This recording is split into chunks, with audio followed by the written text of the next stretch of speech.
আমার বড় ভাই আমার অফিসের দারোয়ান, তার মানে আমার ভাই দারোয়ানের চাকরি করে। এতদিন দারোয়ানের চাকরি করে আমাকে লেখাপড়া করে স্যার, আমি এটাই জানতাম না যে ভাইয়া কি করে। না না না, আমার ভাই দারোয়ানের চাকরি করে এইটা সম্ভব না।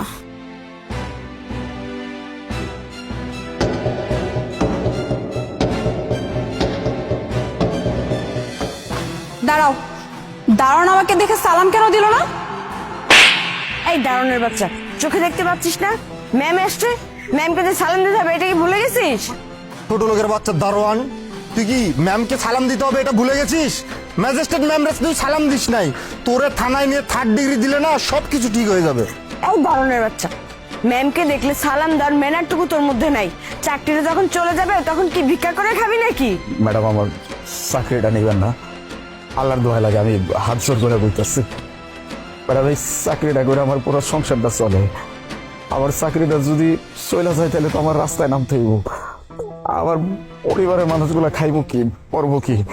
ম্যাডাম, আমি ভুল করে ফেলেছি, আমি হাত জোর করে ক্ষমা চাইতেছি, আবারও মাফ করে দেন। ম্যাম, আপনি ওকে ক্ষমা করবেন না, ওকে এখান থেকে বের করে দিন, এটাই হবে ওর জন্য উচিত শিক্ষা।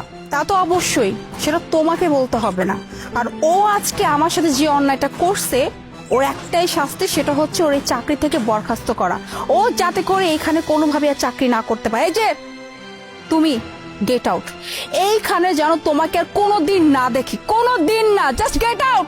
সামান্য একটা সালামের জন্য আমার চাকরিটা চলে গেল। ম্যাডাম, আমি চলে যেতেছি, যাওয়ার আগে আমার ছোট্ট একটা ইচ্ছা আছে, আমি আপনার সালাম করে যাইতেছি। সালাম ম্যাডাম।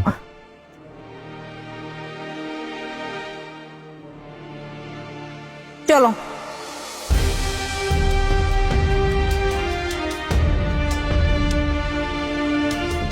ভাইয়া,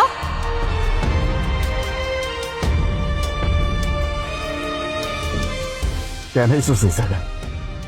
হ্যাঁ, সামান্য সালাম দেই নেই বলে আমার চাকরিটা নিয়ে নিলি? তুই জানতি না এই একটা চাকরি দিয়ে আমি আমার পুরো সংসারটা চালাই? এখন আমি কি করব? আমার বউ বাচ্চার আমি কি খাওয়াবো?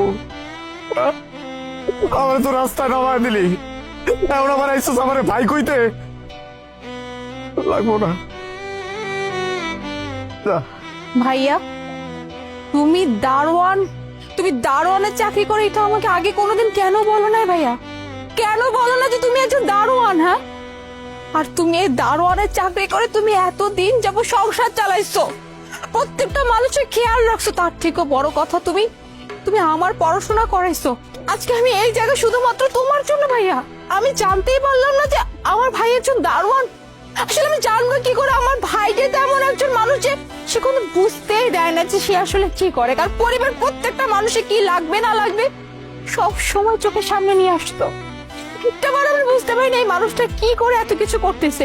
আর আজকে যখন আমি দেখলাম যে আমার ভাই দারোয়ান, আমি আসলে নিতে পারতেছিলাম না ভাইয়া। আর তুমি দারোয়ান চাকরি কেন করবে ভাইয়া? কারণ তোমার বোন আমি এখন একজন সরকারি কর্মকর্তা, উত্তরজন কর্মকর্তা, আমি একজন ম্যাজিস্ট্রেট ভাইয়া। আর তুমি কি না একজন ম্যাজিস্ট্রেটের ভাই হয়ে তুমি দারোয়ানের চাকরি করবে ভাইয়া? এইটা কি করে সম্ভব বলো? যে মানুষটা এত কষ্ট করে আমাকে পড়াশোনা করেছে, আর আমি কিনা এত বড় একটা জায়গা আসার পরও আমার ভাই কিনা গেটের সামনে দারোয়ান হয়ে থাকবে, প্রত্যেকটা মানুষকে সালাম দেবে, হ্যাঁ, আর এটা আমাকে দেখতে হবে। আসলে আমি এটা নিতে পারি না ভাইয়া, বিশ্বাস করে আমি নিতে পারি না। আর এর জন্য আমি ওখান থেকে তোমাকে এভাবে তাড়াই দিচ্ছি, কারণ ওরা যদি জানতে পারতো যে তুমি আমার ভাই, মানে আমার ভাই একজন দারোয়ান, তাহলে তোমাকে নিয়ে হয়তো হাসাহাসি করতো, আমার সামনে হয়তো কারো সাহস পেতো না, কিন্তু পিছিয়ে পিছিয়ে গিয়ে তো হাসাহাসি করতো, যেটা তোমার জন্য অনেক অসম্মানের হতো, যেটা আমি একদমই নিতে পারতাম না ভাইয়া। শুধুমাত্র এর জন্য আমি তোমাকে ওখান থেকে বের করে দিছি ভাইয়া, কারণ আমি তোমার বোন, আমি এই চোখে দেখতে পারবো না যে আমার ভাই এরকম দারোয়ানগিরি করতেছে গেটের সামনে। আমার এটা দেখা সম্ভব না ভাইয়া। তোর বোকা, তুই কান্দছিস কে? আরে আমি তো বুঝি নাই, ভুল বুঝা তোর উপর রাগ করছি। তুই যে আমার কথা চিন্তা করে আমার কামের থেকে বের করে দিছিস, আমি তো এটা জানতাম না। ঠিকই তো, আমার স্বপ্ন আমার বইনে পূরণ করছে। আমার বইনে এখন মস্ত বড় অফিসার, একজন ম্যাজিস্ট্রেট। আমার যে কি খুশি লাগতেছে আমার কাম লাগবো না, আমার মনের আশা পূরণ হয়ে গেছে, আমার জীবন সার্থক। আমি এতদিন যে জন্য এত কষ্ট করছি, আমার বইনটারে আমি বড় অবস্থানে দেখবো, এটা আমার স্বপ্ন ছিল। আমার বইন আমার স্বপ্ন পূরণ করছে। আমি পুরা গ্রামে বুকুসা কইরা কমু আমার বইন ম্যাজিস্ট্রেট হইছে। আমি একটা ম্যাজিস্ট্রেটের ভাই। আমি অনেক খুশি হয়েছি, কাঁদিস না। হ্যাঁ ভাইয়া, আজকে আমি একজন ম্যাজিস্ট্রেট, আর ম্যাজিস্ট্রেটের ভাইয়া তুমি কাজ করবা না? কোনোভাবেই না। আজকের পর থেকে তোমার আর কোনো কাজ করতে হবে না। আমি আছি কি করতে? সারাটা জীবন তো নিজে কাজ করছো, কাজ করে তো আমাদের জন্য যা কিছু করা করছো, তাই না? এখন দায়িত্ব আমার, আমি সবার দায়িত্ব নিব। তুমি আর কোনো কাজ করবা না। তুমি এখন বাসায় যাবা, বাসায় যেয়ে তোমার যা ইচ্ছা করতে হবে তুমি তাই করবা, ঘুরবা ফিরবা খাবা, এটাই তোমার কাজ। আজকের পর থেকে তোমার আর কোনো কাজ করতে হবে না। চলো এখন, চলো বাসায় চলো।